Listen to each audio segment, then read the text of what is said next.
Hi everyone, welcome back to my channel. आज की इस वीडियो के अंदर हम स्टार्ट कर रहे हैं the making of the scientist chapter को। So let's begin. इसके अंदर हम देखते हैं कि कैसे एक नॉर्मल पर्सन एक साइंटिस्ट बन जाता है। तो लेट्स बिगिन। तो एज ऑफ 22 पे हमारे एक फॉर्मर स्काउट ऑफ ईयर थे, ठीक है, जो हमारे इस वर्ल्ड में नई थ्योरी लेके आते हैं कि कैसे सेल्स वर्क करते हैं, जिसमें उनके रूममेट ने भी उनकी मदद करी थी एंड ये सारे अवार्ड्स भी उन्होंने जीते थे। इसी के अलावा यहाँ पे उन्होंने नेशनल एकेडमी ऑफ साइंस में इस आर्टिकल को डाला था और ये फर्स्ट टाइम था कि एक इम्पॉर्टेंट साइंटिफिक जर्नल जो है कॉलेज स्टूडेंट्स के वर्क पे था। और एब्राइट जो है वो एक ओनली चाइल्ड थे और वो जो है नॉर्थ ऑफ रीडिंग में पले बड़े थे एंड वो फुटबॉल और बेसबॉल भी किसी के साथ नहीं खेल सकते थे, क्योंकि वो थे तो एक टीम ऑफ वन ही, उनका कोई प्लेमेट नहीं था। एंड इसीलिए उन्हें थिंग्स कलेक्ट करने में बहुत मज़ा आता था। उन्होंने जो है रॉक्स कलेक्ट करी थी, फॉसिल्स, कॉइन्स और ये सब चीज़ें कलेक्ट कर रही थी and he became an eager astronomer.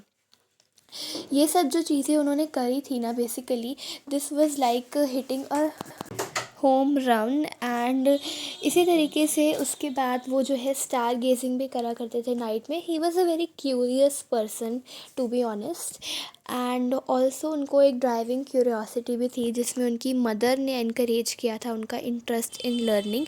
वो उन्हें ट्रिप्स पे लेके जाती थी, टेलीस्कोप्स देती थी, माइक्रोस्कोप, कैमराज, माउंटिंग मटेरियल्स और बहुत सारे इक्विपमेंट्स जो कि उसे हेल्प करते थे बहुत ही सारे तरीक़ों में।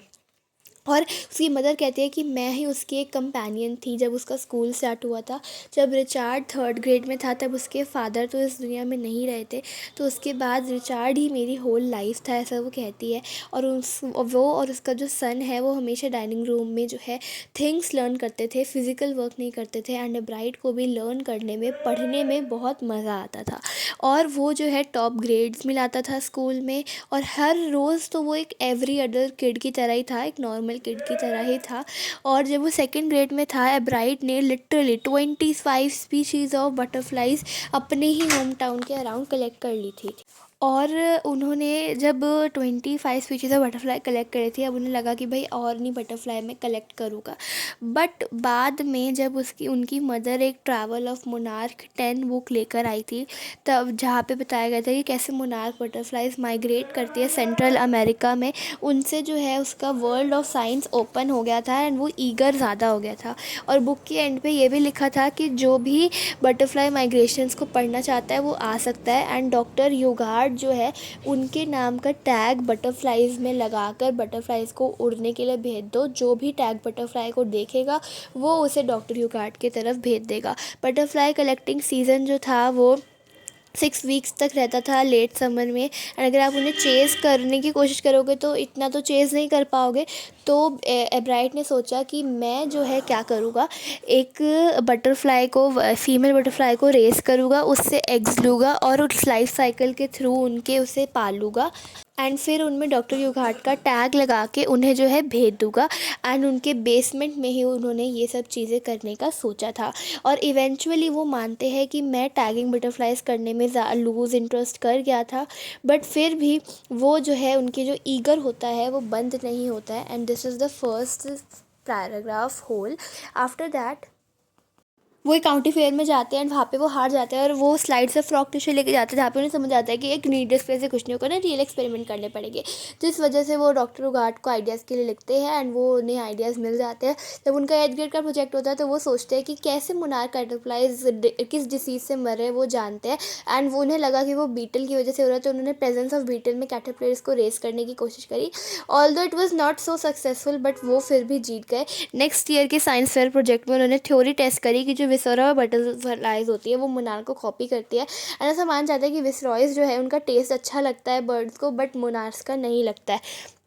एब्राइट का प्रोजेक्ट जो था वो बहुत अच्छा था एंड वो बेसिकली इस स्टोरी पे था कि जो बर्ड्स हैं वो मोनार्क को खा लेंगी एंड वो से जितने मोनार्क खा सकती हैं वो खा लेंगी। And this project was placed first in the zoology division and 3rd overall in the county science fair. जब उनका 2nd ईयर था हाई स्कूल में तो रिचर्ड एब्राइट ने रिसर्च स्टार्ट करी, जिसमें एक अननोन इंसेक्ट हार्मोन के बारे में उन्होंने सोचा एंड लाइफ ऑफ सेल्स के बारे में जानने की कोशिश करी। अब वो उनका क्वेश्चन ये था कि क्या पर्पज़ होता है उन 12 टाइनी गोल्ड स्पॉट्स का जो मोनार्क प्यूपा पे होता है। लोगों लोगों को लगता था कि हाँ बस वो एक सजावट है, बट आंसर फाइंड आउट करने के लिए एब्राइट ने एक और उनके एक एक्सीलेंट साइंस स्टूडेंट ने मिलकर एक डिवाइस बनाया एंड पता चला कि यार ये तो हार्मोन प्रोड्यूस करती है जिससे बटरफ्लाई की फुल डेवलपमेंट हो सकती है। एंड ये वाला project 3rd place for zoology में आया था in international science and engineering fair. और अब वो आर्मी लेबोरेटरी में काम करने का उन्हें मौका मिला था। उनके सीनियर ईयर में वो एक और स्टेप फर्दर गए और उन्होंने देखा कि सेल्स जो है मोनार्क के विंग्स में कैसे आते हैं एंड उन गोल्ड स्पॉट से कैसे हार्मोन निकल के डेवलपमेंट होती है। एंड इस तरीके से वो यूएस डिपार्टमेंट ऑफ एग्रीकल्चर में भी उन्हें काम करने का मौका मिला। अगले समर में उन्होंने हार्वर्ड यूनिवर्सिटी पे वापस काम किया।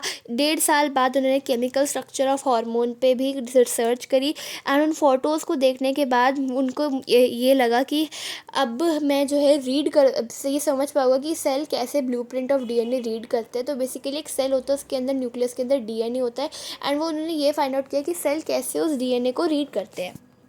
एब्राइट और उनके कॉलेज रूममेट जो है उन्होंने प्लास्टिक मॉडल्स ऑफ मॉलिक्यूल बनाए एंड किसी को भी नहीं पता था कि ये कैसे होता है। एंड अगर उनकी थ्योरी करेक्ट प्रूफ हो जाती है तो बहुत ही सही होगा प्रोसेसेस ऑफ लाइफ को समझने में, ऐसा सबको लगा था। एंड एक्चुअली उनकी थ्योरी जो है काफ़ी अच्छी रही। रिचर्ड एब्राइट बहुत इंटरेस्टेड नहीं थे साइंस में, बट उन्होंने जब बटरफ्लाइज कलेक्ट करना शुरू किया तब वो इंटरेस्टिंग हो गए। वो एक डिबेटर थे, एक्सपर्ट फोटोग्राफर थे ऑफ नेचर एंड साइंटिफिक एग्जीबेंट्स। और उनके हाई स्कूल में जो है रिचार्ड ए वियरर थे, ये जो पर्सन थे ये उनके सोशल स्टडीज़ टीचर थे और उन्होंने उनको बताया है कि रिचार्ड जो है वो बहुत अच्छे एक्स्ट्रा एफर्ट्स देते थे। वो रोज़ रात को 3 से 4 घंटे पढ़ते थे, डिबेट रिसर्च करते थे। रिचार्ड एक कॉम्पिटिटिव पर्सन थे in a good sense and वो जो है इंटरेस्टेड नहीं थे विनिंग में, but he wanted to do his best and this was one of the ingredients in making of the scientist. उनका मानना है फर्स्ट रेट माइंड में क्यूरियोसिटी को और